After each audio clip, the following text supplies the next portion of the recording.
அன்பு தமிழ் நெஞ்சங்களே, உங்களுக்கு எனது அன்பான நட்பை உரித்தாக்கிக் கொள்கிறேன். தங்கள் அனைவருக்கும் கிறிஸ்தவ புத்தாண்டு வாழ்த்துக்களுடன் அறம்பாடி பாடலுக்கு விளக்கம் கூறி மேற்கொண்டு அறம்பாடி பாடல் வெளிவரும் வகையில் எனது சேனலை ஈடுபடுத்த விரும்புகிறேன். இந்த என்னுடைய சேனல் அறம்பாடியார் பாடலை வெளியிடுவதற்காக என்பதால் இதில் ராதாகிருஷ்ணன் அவர்கள் தயவு கூர்ந்து பாடலை வெளியிடும்படியும் கேட்டுக்கொள்கிறேன்.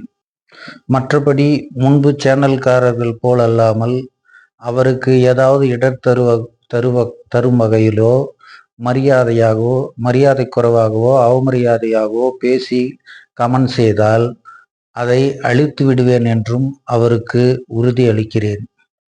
மற்றபடி எதிர்கருத்துக்கள் பதிவிட்டால் அதை பற்றி கவலை கொள்ள தேவையில்லை. அதற்கான புரிதல் இருந்தால் தகுந்த பதில் அளிக்கப்படும்.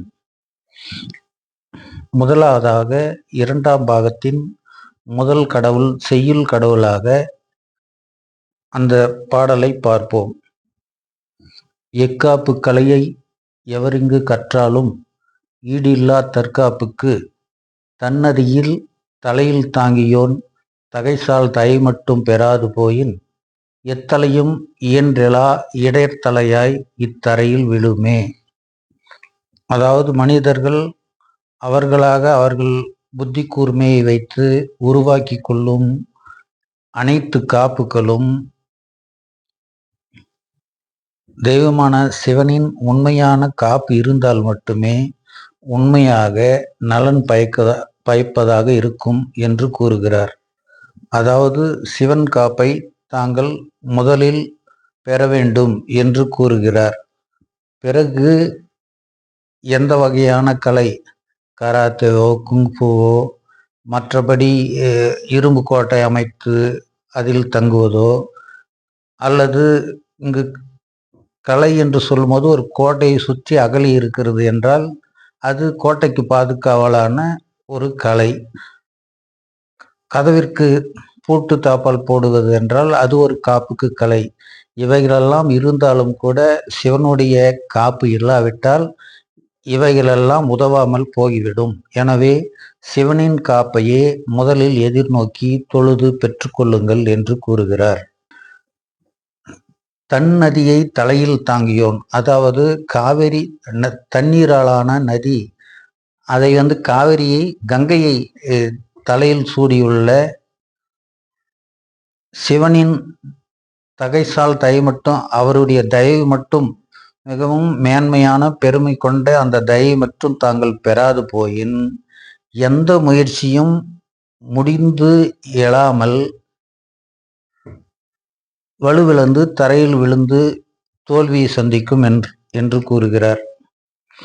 எனவே எனக்கு அந்த கலை தெரியும், இந்த கலை தெரியும், அந்த பாதுகாப்பு இருக்கிறது, இந்த பாதுகாப்பு இருக்கிறது என்ற ஆணவம் எதுவும் கொள்ளாமல் அந்த கலைக்கெல்லாம் பாதுகாப்பாக இறைவனுடைய காப்பு கலையை பெற்றாலே திடமான காப்பாக ஒருவருக்கு அமையும் என்று கூறுகிறார்.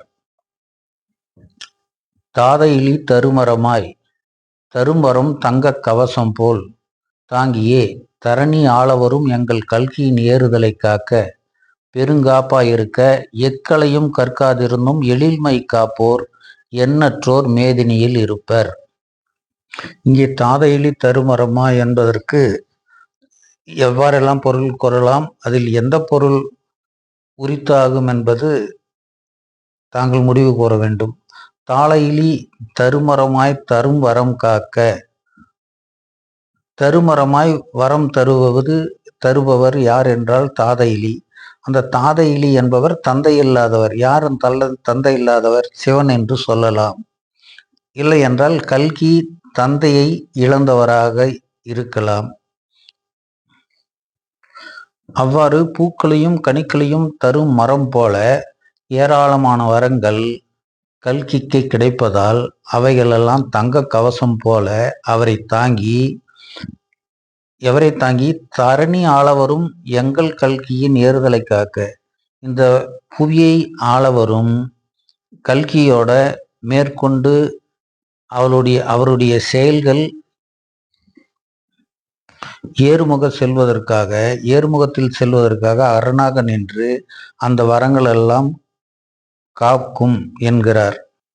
எக்களையும் கற்காதிருந்தும் எழில்மை காப்போர் எண்ணற்றோர் மேதினில் இருப்பர். அவருக்கு துணையாக எழில்மை காப்போர் என்றால் வெளியே தெரியும் மேனி அல்ல, உடலுக்குள்ளான உள்ளம் அழகான உள்ளத்தை கொண்ட, அந்த அழகான உள்ளத்தை கொண்ட ஒரு மேனியை கொண்டோர்கள் இந்த கல்கிக்கு உதவுவார்கள். இந்த உலகத்திலே ஏராளமான மக்கள், ஏராளமான நண்பர்கள், அவர்கள் எந்த கலையும் கற்காதிருந்தாலும், அதாவது கராத்தே, குங்ஃபூ போன்ற எந்த கலையும், காப்பு கலை என்று கூறும்போது மற்ற வகையில் புத்தி கூர்மை அனைத்தும் தான் கூற வேண்டும். அந்த மாதிரி எதுவும் இதற்கு முன்ன கற்காமலே இருந்தாலும் கூட உள்ளம் மட்டும் தூய்மையானதாகவும் அழகாகவும் கொண்டிருந்தாலே அவர்களெல்லாம் இந்த மேதினி அந்த உலகத்தில் இருக்கும் அவர்களெல்லாம் நிச்சயமாக உள்ள தூய்மை இருப்பவர்கள் அந்த கல்கியின் பக்கம் சாய்வார்கள், துணை நிற்பார்கள் என்பது திண்ணம். அவர்களுக்கும் அந்த கொடுக்கப்படும் இறைவன் கொடுக்கும் வரம் அவர்களுக்கும் காப்பா இருக்கும். கல்கிக்கு எந்த தீங்கும் நேரக்கூடாது என்று எவ்வாறு அவருடைய அனுதாபிகள், அக்கறை கொண்டோர் பாதுகாக்கிறார்களோ அவர்களையும் சேர்த்துதான் அந்த இறைவன் பாதுகாப்பார். அந்த இறைவன் தந்த வரம் அவர்களையும் சேர்த்து பாதுகாக்கும். அவர்களுக்கு அந்த காக்கும் கலையை இறைவனே அருளுவார் என்று கூறுகிறார். எமை பெற்றன்னை மேதகு மீள்விழியால் உடனிருந்து மீளி சிவன் மீட்டெடுக்க மென்முகத்து சிற்றன்னை வாழைக்குமாரி வாரி தந்த வரம் எதுவும் வற்றாது உடனிருந்து உயர்காப்பளித்து ஒளிமகன் மெய்க்கே ஓயாது அரவணைப்பர். அதாவது இந்த கல்கி எந்தெந்த தெய்வங்கள் துணை புரியும் என்று சொல்கிறார் என்றால், மீனாட்சி அம்மை, அடுத்தது மீளி சிவன் என்றால் 8 to 10 வயதான ஒரு ஆண் பாலகன் வயதான சிவன், அடுத்தது அதே மாதிரி 8 வயதுக்குள்ளான அந்த பெண் யார், சக்தி வாழைக்குமாரி. இவர்களெல்லாம் வாரி தந்த வரங்கள் என்றைக்குமே வத்தாது. ஒளிமகன் ஆகிய கல்கியின் மெய்க்கு உடம்பிற்கு ஓயாது அரண், அதாவது பாதுகாவல் அளிப்பார்கள் இந்த மூவரும் என்று பாடுகிறார். அதாவது மீனாட்சி அம்மன் அறம்பாடியாரின் தாய் என்ற வகையில் அவர் பாடுகிறார். என்னுடைய அன்னை என்று மீனாட்சி அம்மையை பாடுகிறார். அவர் கல்கிக்கு அரண் தருவாராம். அடுத்தது மீளி சிவன் வாழைக்குமாரியின் இணை என்ற நிலையில் பிள்ளை பருவத்தில் உள்ள வாழைக்குமாரிக்கு துணையானவன் மீளி சிவன் என்ற அந்த 8 to 10 வயது சிவன். அதாவது நாம் குழந்தை இயேசு, குழந்தை கிருஷ்ணர் குழந்தை முருகன் என்பதெல்லாம் பார்ப்பது போல சிவனையும் அந்த பாலகனாக 8 to 10 வயது நிலைமையில் நாம் கற்பனை செய்தால் அவர்தான் மீளி சிவன். அந்த மீளி என்பதற்கு ஏன் மீண்டது, மீள்வது என்பதின் பொருள் ஆழமாக அறிய வேண்டிய அவசியம். விருப்பப்பட்டவர்கள் ஆராய்ந்து அறிந்து கொள்ளுங்கள். மென்முகத்து சிற்றன்னை, பெண்மை என்றாலே மென்மை இருக்கும்.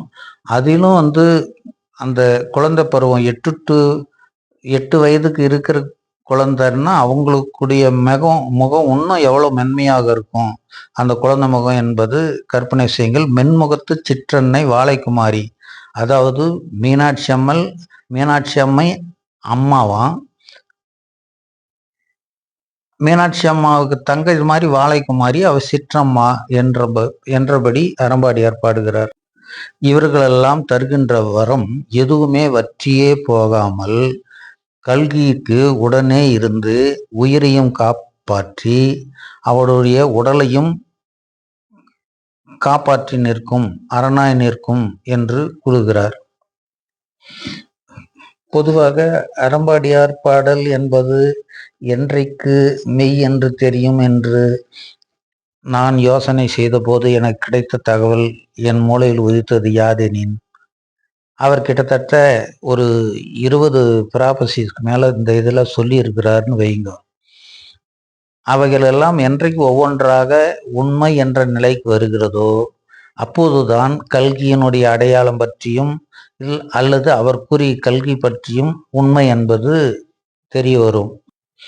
அதற்கு முன்பாக எது மெய் எது பொய் என்று நமக்கு தெரியாது. அவர்கள் கூறிய தீர்க்க தரிசனங்கள் எல்லாம் நடந்து விட்டவைகள் அல்ல. நடந்து விட்டவைகள் என்றால் அவைகள் தீர்க்க தரிசனங்களே அல்ல என்று தாம் அறிவர். எதிரில் நடக்கப் போகிறது. அந்த நடக்கப் போகிறது உண்மை என்பது தங்கள் மனம் உணர்ந்தால், ஓஹோ இது நடக்கிறதுக்கு முன்னே இவர் சொல்லி இருக்கிறார்னா அவர் உண்மையான ஒரு சித்தர், ஒரு முனி என்று தாங்கள் உணர வாய்ப்பு இருக்கும். அதைத் தொடர்ந்து அவர் கல்கியை பற்றிய செய்தியும் தாங்கள் நம்ப வேண்டிய சூழ்நிலை ஏற்படும். அதாவது நாம் இப்போது பார்த்தது 146வது பாடலில் இறைப்பாடலை பார்த்தோம். 146க்கு அடுத்து 150வது பாடலில் ஒரு தீர்க்க தரிசனம் கூறியிருக்கிறார். அது என்னவென்று பார்ப்போம்.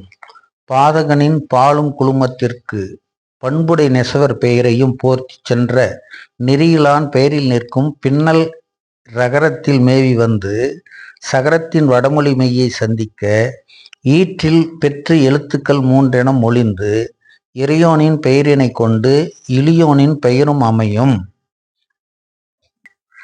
அவன் பொய்களால் நெஞ்சம் என்று பூரித்தே வாழ்வியல் தொட்டு வெய்யனாய் இருந்து கொண்டு மெய்யுடை வணிகம் என்று மெருகுற கூவிக்கொண்டு நீதியை மாத்த நீசன் நெறிதலிற் மரபு கொண்டோன் செய்த தன் துகிலை கொண்டு தேடிய செல்வம் கொள்ளும் நெல்லை எப்பன் மண்ணடி பூத்தே நெடுந்தமிழ் நிலத்திலெல்லாம் நிறையவே கிளைகளும் உண்டு. ஆடைகள் அணிகலமாய் 1000 பொருட்கள் கொண்டு அழகுறு கோட்டம் கண்டு கவின்மிகு நகரமது காணும் பிறைசூடன் தலைச்சூடும் பின்னாக்கு அரவங்களின் பேரரசின் ஆலயமே அமைந்ததொரு அருளூரிலும் அர்ப்பணவன் ஆடைகள் குவித்து விற்பான். அங்கு சங்கத்தை அறுக்கும் ஒரு சீரற்ற மருமகனோ சங்கிலியால் பெயர் தொடுத்து சரியில்லா தொழில் ஏற்று சாக்காலம் சார்ந்திருக்கும் சண்டாளன் பெயரைச் சொல்வேன். அவன் ஆணை முகத்தானின் அழகுறு பெயரை கொண்டும் ஈடிலா கயமை நின்றும் எம்மானை கொல்ல பல இளியோரை ஏவி நின்றும் எக்கேடும் அடையாமல் இனமான சிங்கமவன் இனிவரும் பின்னாளில் எரிமலை போல் பீரிட்டு எதிர்த்து வரும் பேயோர்கள் எண்ணற்றோர் கதை முடிப்பான். இந்த பாடலில் அவர் ஒரு நாகர்கோயிலை கூறுகிறார். அந்த நாகர்கோயிலை கூறுவதற்கு முன்ன அவர் கூறுவது என்னன்னா, பாதகனின் பாலும் குழுமத்திற்கு பண்புடை நெசவர் பெயரையும், அதாவது நெசவர் பெயரை இதற்கு பின்னால் வருவது இந்த துணி விற்கும் தொழிலை செய்பவர்கள். தமிழ்நாடு முழுவதும் கிளைகள் இருக்கிறது. அடுத்தது திருச்சிராப்பள்ளி திருநெல்லையை சார்ந்தவர்கள் என்று அவர் பாடி வருகிறார். அவ்வாறு பாடி வரும்போது எதை குறிக்கிறது என்றால், போத்தீஸ் அவர் நெசவர் இனத்தை சேர்ந்தவர். கேவிபி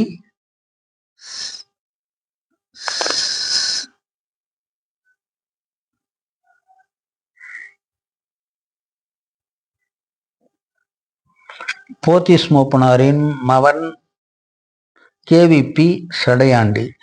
இந்த கேவிபி சடையாண்டியை பற்றி இந்த இடத்தில் நாகர்கோயிலிலும் அவருக்கு ஒரு துணி கடை உண்டு என்று சொல்கிறார். இதில் அவர் நெசவர் பெயரையும் போர்த்தி நெறியிலான் பெயரின் இருக்கும் ரகரத்தில் மெய் சகரத்தின் வடமொழி மெய்யை சந்தித்த ரகரத்தின் அவருக்கு இந்த சடையாண்டிக்கு ரமேஷ் என்ற மகன் இருப்பார் போல் இருக்கிறது. 6 மகன்களில் முதல் மகன் ரமேஷ். அதை தான் ரகரத்தில் மேவி முதலில் ரா வருகிறது. சகரத்தின் வடமொழி மெய்யை சந்திக்கன் கடைசியில் இஷ்யூ வர்றது இந்த வடமொழி, அதை கூறுகிறார். ஈற்றில் பெற்ற எழுத்துக்கள் 3 என, அதாவது மொத்தமாக பெற்ற எழுத்துக்கள் 3. எனவே இது ரமேஷ் என்று குறிப்பிடுகிறது. இதை குறிப்பிட்டுவிட்டு இவர்களுக்கு கடை நாகர்கோயிலில் ஒன்று இருப்பது குறிப்பிடுகிறார். அங்கே நாகர்கோயிலில் அடுத்த ஒரு நபரை குறிப்பிடுகிறார். ஆனால் அந்த நபருக்கும் ரமேஷுக்கும் என்ன சம்பந்தம்? அந்த அடுத்த நபர் தான் கல்கியை கொலை செய்ய பல ஆட்களை விடுவான், முயற்சி செய்வான் என்று கூறுகிறார். ஆனால் இதற்கு ரமேஷ் பெயரை முதலில் குறிப்பிடுவதற்கு காரணம் என்னவென்று தெரியவில்லை. அதாவது பின்னால் கொலை புரிய முயற்சி செய்வன் விநாயகரின் பெயரை வைத்திருப்பான் என்றபடி கூறியிருக்கிறார். எனவே இது எதிர்காலத்தில் இது நிகழ்ந்ததாக உறுதிப்படுத்தப்பட்டால் அவர் சொன்னது தீர்க்க தரிசனம் என்பது நமக்கு புலனாகும் அல்லவா? அதே போல் இன்னும் லண்டன் அழியும் என்று சொல்கிறார். அமெரிக்க பெண்மணி யாரோ கல்கிக்கு போர் புரிய காலங்களில் உதவி புரிவார் என்று நிறைய இந்த மாதிரி தீர்க்க தரிசனங்கள் கூறப்பட்டு இருக்கிறது. இந்த தீர்க்க தரிசனங்கள் எல்லாம் மெய் என்று நாம் என்றைக்கு உணர்கிறோமோ அன்றைக்கு அவர் கல்கியை பற்றி கூறுவதும் உண்மை என்ற நிலைக்கு நாம் எட்ட வேண்டியது வரும். மற்றபடி இந்த தீர்க்க தரிசனங்களெல்லாம் இல்லாமல் கல்கியை பற்றி மட்டும் கூறியதாக பாடியதை நாம் ஒரு நபர் அவ்வாறு வந்தால் கூட இது பார்த்து பாடப்பட்டது என்றுதான் சொல்ல வேண்டியது வரும். எனவே முதலில் மற்ற தீர்க்க தரிசனங்கள்லாம் நிறைவேறும் நாள் வர வேண்டும். அவைகள் வெளிப்பட்ட பின்பே கல்கியை பற்றி நாம் உறுதியாக கூற வேண்டும். எனவே அதற்காக கொஞ்சம் அமைதியாக காத்திருக்க வேண்டுமே தவிர அவசரப்படுவது என்பது மிகவும் வேடிக்கையாக உள்ளது. இன்னும் கிட்டத்தட்ட 20 இடங்களுக்கு மேலாக மிகப்பெரிய போர் அழிவு அனைத்தும் உண்டான பண்பே அவன் வெளிவருவான். அந்த போரை தடுக்கும் வகையில் வெளிவருவான். அந்த போரிலே வெற்றி பெற்று நல்லோரை காக்கும் வகையிலும் வெளிவருவான் என்றுதான் கூறியிருக்கிறார். எனவே போர் வருவதற்கு முன்பே அவர் எங்கே என்று கேட்டால், தற்போது இருக்கும் ஒரு பள்ளியில் வகுப்பாசிரியர் 100 பசங்களை கொண்டு பாடம் நடத்துகிறாருன்னா அவர் அந்த வகுப்பாசிரியரை மதிக்காதவர்கள் 3/4 பேர்கள் இருக்கிறார்கள். அவர்களிடம் ஆசிரியர் என்ன செய்ய முடியும்?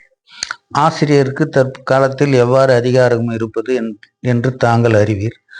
மாணவர்களுக்கு தான் ஆசிரியர் பயப்படுகிறார்.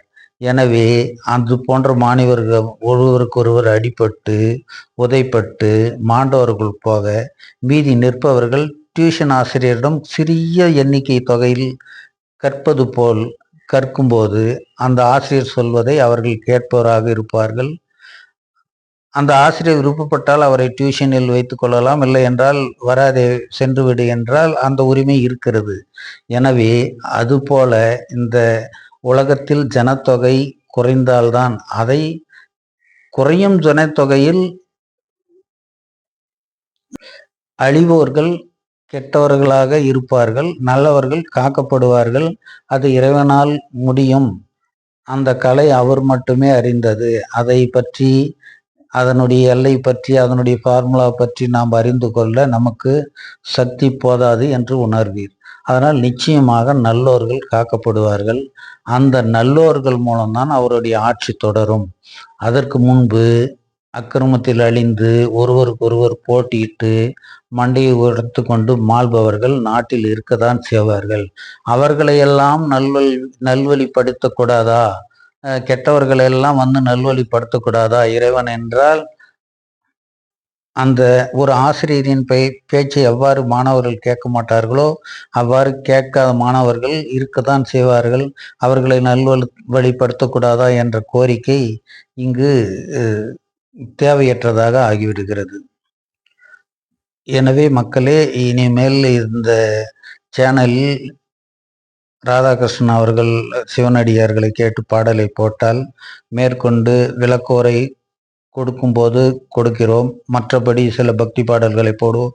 அதில் அவர் பதிவேற்றம் செய்யலாம். நான் முன்பு கூறியபடி ஏற்கனவே பல தீர்க்க தரிசனங்கள் உரைத்தபடி இன்னும் பல தீர்க்க தரிசனங்கள் வரலாம். அந்த தரிசனங்கள் எல்லாம் நிறைவேறினால் அதை கொண்டு நாம் கல்கியின் தீர்க்க தரிசனத்தை உண்மை என கொள்வோம். எனவே அந்த மேற்கொண்டு வர வேண்டிய தீர்க்க தரிசனங்களை நாம் கவனிப்பதற்காக அந்த பாடலை வர வழி செய்வோம், வர விரும்புவோம் என்று கூறி என் உரையை முடித்துக் கொள்கிறேன். நன்றி, வணக்கம்.